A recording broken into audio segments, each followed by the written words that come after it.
Hello viewers, स्वागत है new episode में, जहाँ ये रिश्ता क्या कहलाता में दिखाया गया कि अभीरा की जब इंगेजमेंट हो जाती है तो फिर वो बाद में बहुत डरने लगती है कि वो कहीं गलत तो नहीं करी। इसलिए वो दादी साहब को कहती है कि मुझे कुछ वक्त चाहिए। तो फिर दादी साहब कहती कहीं तुम्हारा इरादा तो नहीं बदल रहा है, क्या तुम शादी नहीं करना चाहती। अब सबके सामने ऐसा बोलने लगती है तो अभीरा को समझ में नहीं आता है क्या बोले।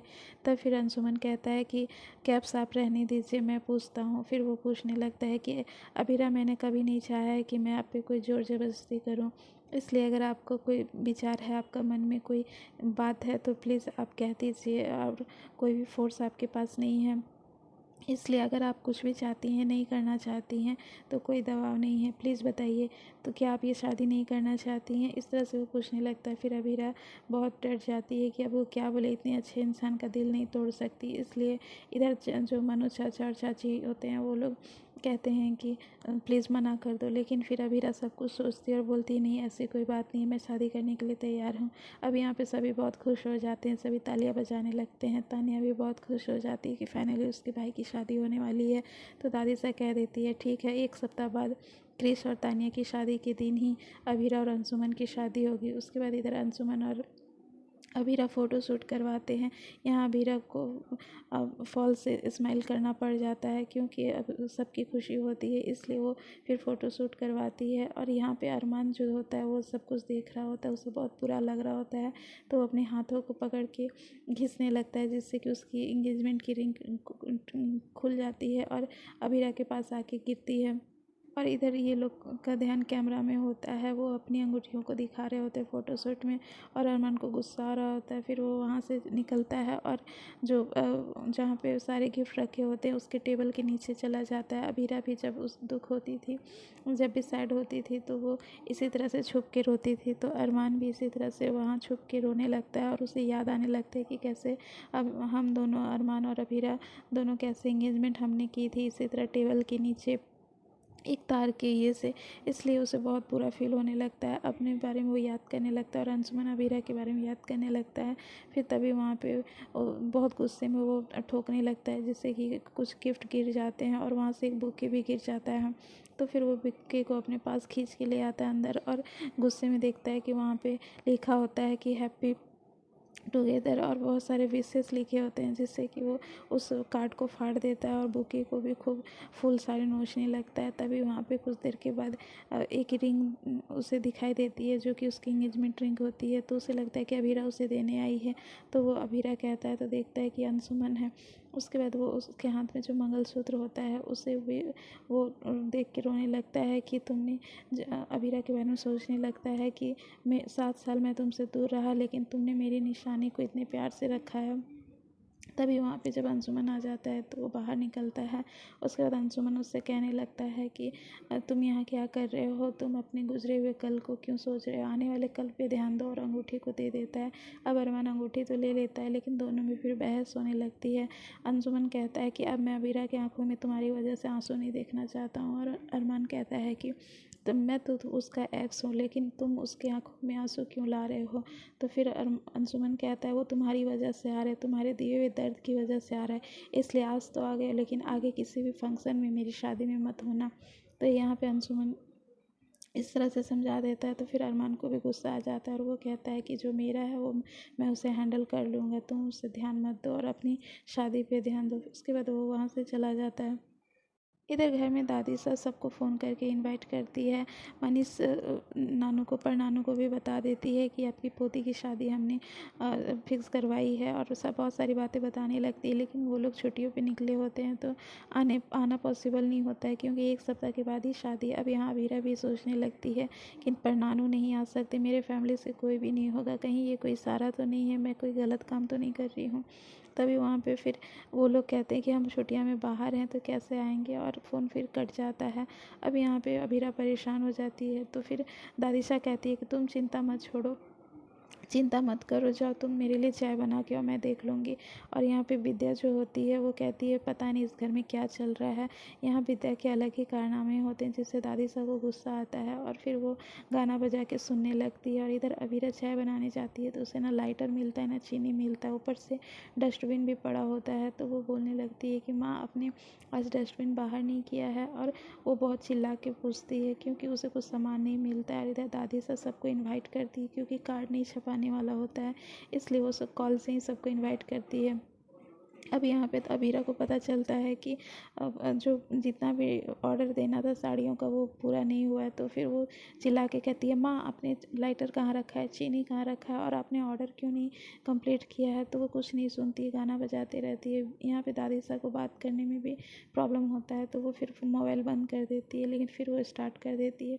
इस तरह से दादी साहब और अबीरा दोनों वहाँ आते हैं और विद्या से कहने लगते हैं कि तुम नाराज़ हो ठीक है, लेकिन ये सब क्या कर रहे हो, हमें भी बात करने नहीं दे रही है। यहाँ पे अबीरा भी परेशान होती है। तो फिर पहले दादी साहब अबीरा को समझाती है कि तुम्हारे मन में इतने सारे जो टेंशन है वो सिर्फ इस बदलाव के कारण है, क्योंकि बहुत जल्दी जल्दी तुम्हारे अंदर बदलाव हो रहे हैं, सिचुएशन चेंज हो रहा है, इसलिए तुम्हें गुस्सा आ रहा है। सब कुछ मिल जाएगा, तुम परेशान मत हो, सब कुछ हो जाएगा। क्योंकि वो साड़ियों के लिए माँ को बोलने लगती है कि आपने ये साड़ियों के ऑर्डर पूरा क्यों नहीं किए हैं। और यहाँ पे वो गाना सुनते रहती है, फिर वो गाना बंद कर देती है दादी साहब और कहती है विद्या जी आप मेहरबानी करेंगे, थोड़ा शांति बनाए रखेंगे। तो वो कहती है मैं क्यों बनाऊँ। तो फिर वो कहती है आप बात को क्यों नहीं समझ रही हो। तो फिर विद्या कहती है आप लोग मेरी बात को क्यों नहीं समझ रहे हैं, जब ये शादी होनी ही नहीं है तो इतना तामझाम क्यों आप लोगों ने लगा रखा है। तभी वहाँ पे फिर विद्या देखती है कि दादी साहब विद्या दोनों लड़ रही है। तो अभीरा अभीरा देखती है कि दोनों लड़ रहे हैं तो फिर उन लोगों को शांत कराती है। तभी वहाँ अंशुमन आ जाता है। फिर अंशुमन कहता है गुड मॉर्निंग। तो विद्या को अच्छा नहीं लगता है, इसलिए फिर अभीरा अंशुमन जो होता है वो समझ जाता है कि विद्या नाराज़ है। तो वो कहती है कि मैं चाहता हूँ कि तो फिर अंशुमन कहता है कि मैं चाहता हूँ कि आप मुझे आशीर्वाद देने के लिए आएँ। तो वो कहती है कि मुझे माफ़ करना, तुम अच्छे लड़के हो लेकिन मैं अभीरा और तुम्हें आशीर्वाद नहीं दे सकती हूँ। और फिर वहाँ से वो चली जाती है। अब इस तरह उनके जाने से अभीरा को बुरा लग जाता है, इसलिए पीछे पीछे वो भी चली जाती है। अब यहाँ पे फिर अंशुमन अपनी दादी सास से कहने लगता है क्या मैं कुछ गलत कर रहा हूँ, मैं अरमान नहीं बनना चाहता हूँ, ना ही मैं उनका हक ले रहा हूँ। मैं जानता हूँ कि विद्या जी मुझसे नाराज़ हो रही हैं, लेकिन मैं चाहता हूँ कि मैं अवीरा को खुश रखूँ।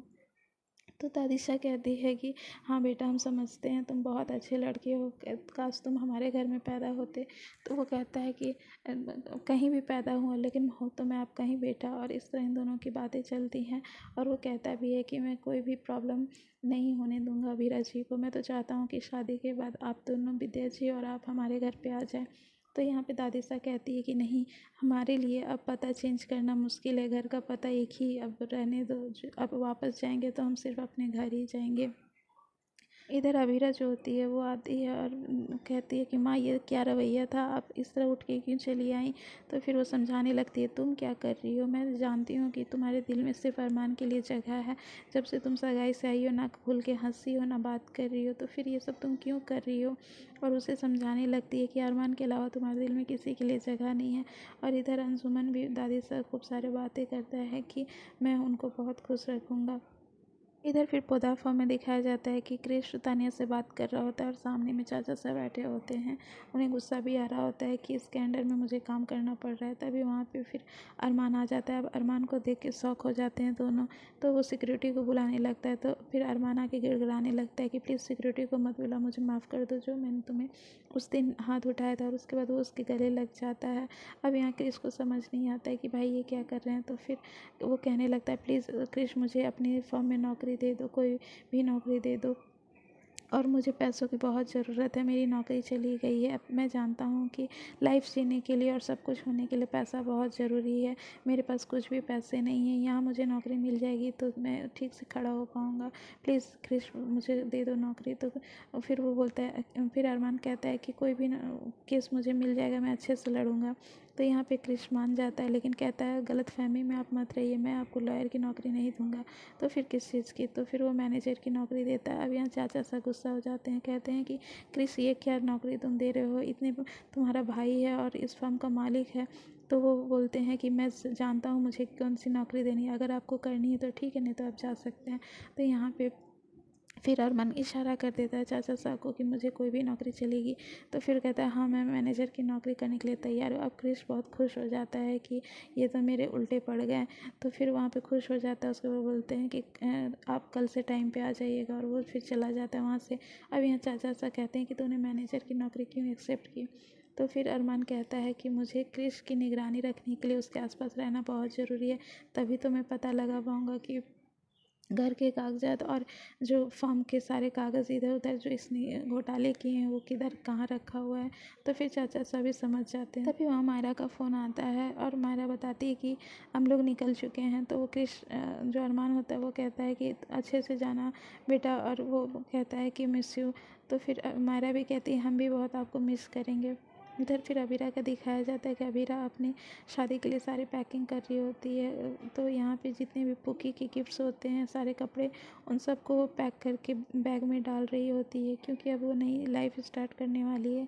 बहुत रोती है। उसके बाद तभी वहाँ पे अपने फ़ोटो फ्रेम को देखती है जहाँ पे दादी साहब विद्या और उसकी फ़ोटो होती है। उसे भी लेके बहुत रोने लगती है कि सब कुछ बदल रहा है। उसने सोचा था कि इस घर में उसके लिए टफ़ टाइम बीत रहा है, लेकिन अभी भी सबसे बड़ा टफ़ टाइम होगा किसी की वाइफ बनना, और वो यही सब ख्यालों में बहुत रोने लगती है। तभी उसे अरमान का बैग दिखता है। तो फिर अरमान के बैग के पास जाती है और उसके शर्ट को लेके रोने लगती है। अरमान को देख के रोने लगती है कि वो कितना अरमान को प्यार करती है, और उसके बारे में सोच के वो बहुत रोने लगती है। इधर अरमान को भी बहुत याद आती है अबीरा, इसीलिए वो उसके घर के पास आता है, लेकिन वो बाहर ही खड़ा होता है। अबीरा को भी फील हो जाता है कि शायद अरमान बाहर आया है, तो फिर गेट के पास आती है। तभी अरमान वहाँ पे छुप जाता है। अब अबीरा कहने लगती है तो क्यों उसे याद करिए, उसने तुम्हें दिल से निकाल दिया है, तुम्हारी लाइफ से वो कभी वापस नहीं आएगा। तुम क्यों उसका इंतज़ार कर रही हो? तू अब किसी और की हो गई है। आज तेरा एंगेजमेंट हुआ है, अब तुम्हारे लिए सिर्फ अंशुमन है। तो क्यों इसे याद करिए। अब इधर अरमान जो होता है वो छुप के सारी बातें सुनता है, रोता भी है। उसके बाद अबीरा दरवाज़ा कस के बंद कर देती है और वहीं बैठ के रोने लगती है। दोनों एक दरवाजे की इधर उधर बैठ के रोने लगते हैं, अबीरा और अरमान। और इधर आने वाले एपिसोड में यही दिखाया जा रहा है कि अबीरा की जब शादी हो रही है, तभी वहाँ पे जो पुक्की है वहाँ उनकी पुक्की और गीतांजलि सारे लोग उसी डेस्टिनेशन शादी है तो वो लोग भी वहाँ पे आए होंगे। और पुक्की जो है पुलिस वाले आएंगे और कहेंगे कि आपकी बेटी नहीं मिल रही है। उसके बाद मायरा भी जो है वो आ जाती है और उसकी हेल्प करती है जहाँ पे अबीरा को दर्द होता है। तभी गीतांजलि आ जाएगी और कहेगी कि आप मेरी बेटी से दूर रहिए, मेरी बेटी है।